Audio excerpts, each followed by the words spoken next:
Hello friends and followers. Today I'm going to tell you a new story that I hope you like. That the magic is always in your hearts.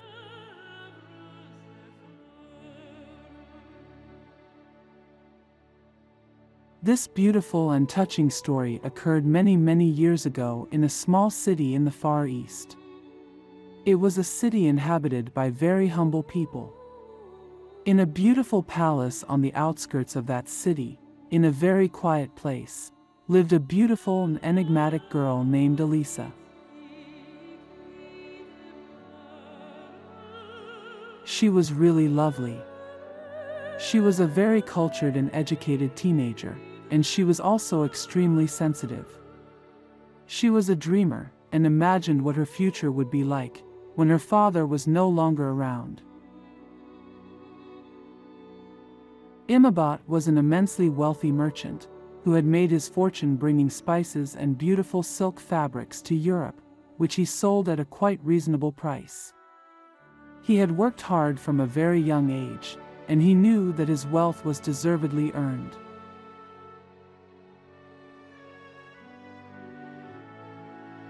Her main concern is that her only daughter was a cultured and educated woman, and she was educated with the main values that a noble lady should have.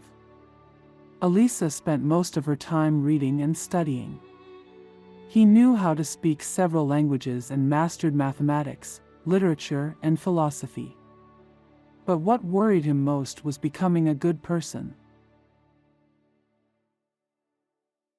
Sometimes she thought about who, one day, would steal her heart. He would be a wise and intelligent man, because those were the virtues that she most appreciated.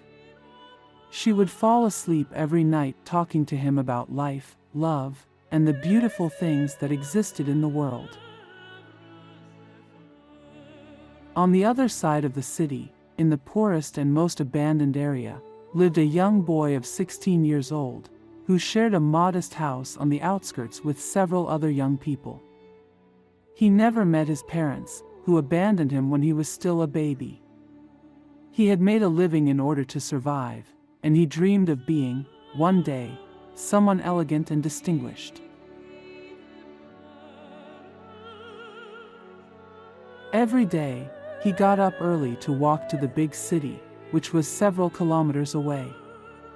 There, he could get some coins to feed himself. The friends he lived with dedicated themselves to stealing everything they could to eat, but he preferred to beg for alms, as he was a noble boy who did not like to take anything from others. Samuel, that was the boy's name, always started begging in the same place, which was not one of the best, because the places where most people passed were already occupied by other, older beggars, whom he had always wanted to respect. People already knew him and greeted him as they passed, although they rarely left him any coins. The boy smiled at them even if they didn't give him anything. One fine day, Mr. Ali was passing by there. He was a person who boasted of having a lot of money, but who had a reputation for being stingy and mean.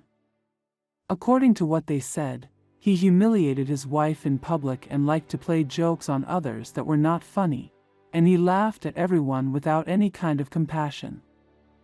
When he saw Samuel, he approached him, and laughing, he told him, "This is your job?" "Yes, sir, that's how I try to make a living, but if you give me work, I would prefer to work." The man there began to laugh out loud. "But, if you are a ragged and dirty child, what are you going to work like?" "Anything, sir. I am a pretty smart and hard-working boy." And stretching out his hand, Mr. Ali said to him,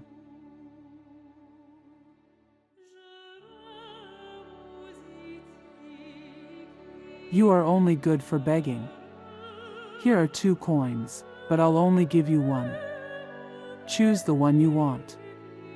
Samuel, without hesitation, chose the smallest of the 2, and therefore, the one that had the least value.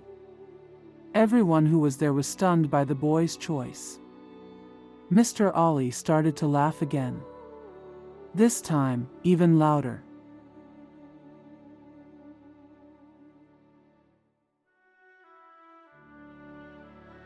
You're a lot dumber than I thought, boy. And you said you were smart. From now on everyone will know you as the stupid beggar, said Mr. Ollie without stopping laughing. Sommel did not respond to the insults. He simply bowed his head until the people left. When he was practically alone in the square, Sommel stood up and started laughing out loud. It seemed that Mr. Ollie was right, and the boy was completely stupid. Turning around, he began the long walk home.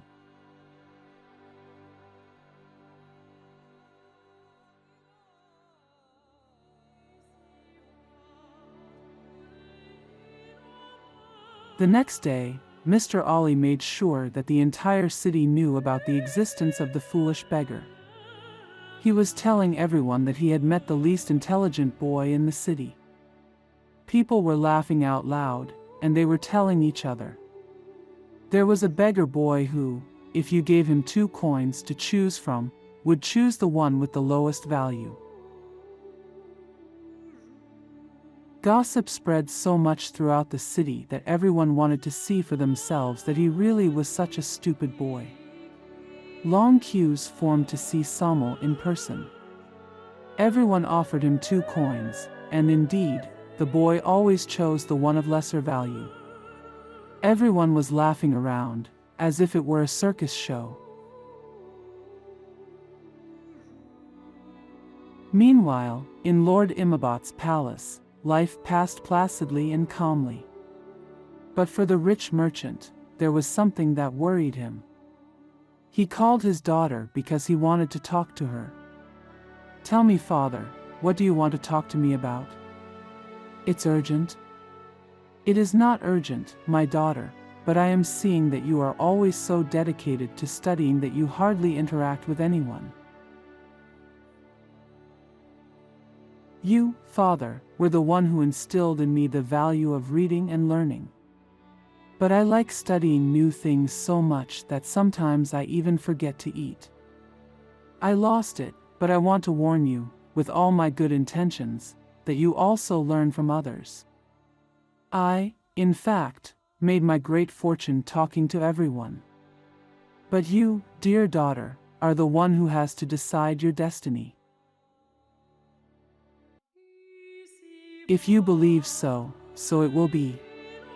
You are much wiser than me, and you also have much more experience. I will begin to interact more with the rest of the world. Thank you very much for your advice." And giving him a kiss on the cheek, she said goodbye to the old merchant. When the girl was gone, a slight smile appeared on Imabot's face. He would give anything to see his daughter happy. At dawn the next day, Elisa saddled her best horse and began galloping toward the city. She had been thinking all night about the words of her beloved father, and had decided that the time had come to see the world. His steed, swift as an arrow, directed him towards his new and exciting life. When she arrived in the city, everything was new to her. She walked through the spice market and then through the cloth market. She was so happy that she wondered how she had been isolated from that hustle and bustle of people and color all her life. Without a doubt, his old father's advice had been truly wise.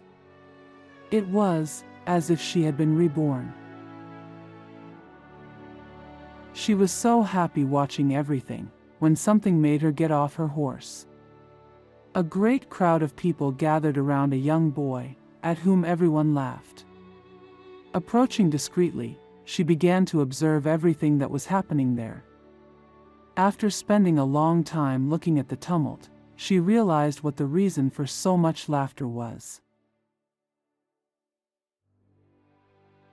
Everyone made fun of the poor boy, who undoubtedly did not have enough culture or knowledge to distinguish the value of different coins. She was there watching until the people went home. The boy was left alone, and standing up, he began to laugh out loud. The situation made her really sad, because the poor boy, in addition to being uneducated and stupid, was crazy. Then, she realized that the outside world was not as beautiful as it seemed. There were bad and cruel people. And tears began to fall down her face from the pain she felt. She returned home sad and dejected. Elisa couldn't sleep that night. It had never crossed her mind that human beings could be so imperfect and cruel. She did not stop crying, and in her heart, she felt immense pain. During the next 7 days, the young woman went to the city to see the boy. She always observed the scene from afar. Sometimes the boy would choose the small coin next to a large gold coin. The young man, it touched his soul. She was growing fond of him and wanted to help him, but she didn't know how to do it. And then, something totally unexpected happened. The young boy, raising his head, looked her directly in the eyes, and gave her a smile.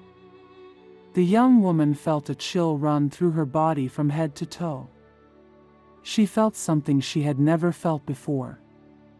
Her hair stood on end and she felt so overwhelmed that she ran to her horse to return home. She couldn't believe it. She was falling in love with a dumb boy with no intelligence whatsoever. But that look and that smile were the most beautiful things she had ever seen in her life. An arrow had pierced his heart in a single instant. But inside, she had a great conflict because she had always dreamed of an intelligent boy, even if he was not so beautiful. The next day, Elisa returned to the city. She was more beautiful than ever. She was looking forward to seeing that boy who a few hours ago had shaken her foundations. And it happened again. The boy stared into her eyes. But this time, she gave him the best of smiles. They stayed like that for a long time, ignoring the rest of the people. The noise and bustle of the big city stopped being heard, and time stopped. As soon as people began to leave and the square was becoming empty, she approached the boy. "Hello, beautiful boy, my name is Elisa." "What's your name?" "My name is Samuel." "Do you know how to read?" said the girl. "Is there anything that makes you think not?" "Well, I have observed you and I have seen that you do not distinguish the value of coins very well." "I know how to read and write perfectly, my lady." "And then, why do you always choose the lowest value coin?" "I do it for 2 reasons. The first, because by taking the one with the lowest value, everyone takes me for a fool and there is never a shortage of cruel people who come to give me coins. The day I choose the most valuable coin, I will stop looking stupid and no one will want to give me any alms. And the second, and more important, is that if I had not done so, you would not have come to the city 7 days in a row to see how they made fun of a foolish child, and you would never have met her. So, have you seen me before?" "I have seen you every day. Since the first day you came, it's been just a week today. And since that very day, I am madly in love with you." Then, Elisa understood everything. The boy was not only not stupid, but he demonstrated unusual intelligence. She was full of joy, because her dream had come true. She had found the perfect person to share her life with. And taking Samuel by the hand, they began to tour the city together. That day they watched in silence as the sun set.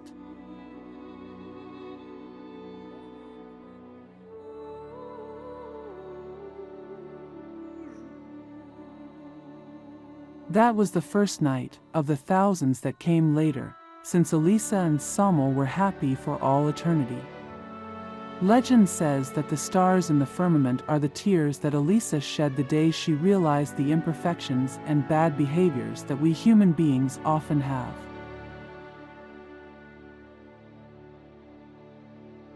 I hope, my friends, that this beautiful story has taught you something about hatred, meanness, contempt, and abuse. But also about love, loyalty, respect for others, hope, and above all, humanity. If you liked this beautiful story, don't forget to give us a like and subscribe to the channel. Leave everything you want in the comments. I read them all and I will try to answer you. This will help me to keep creating stories for you. See you soon.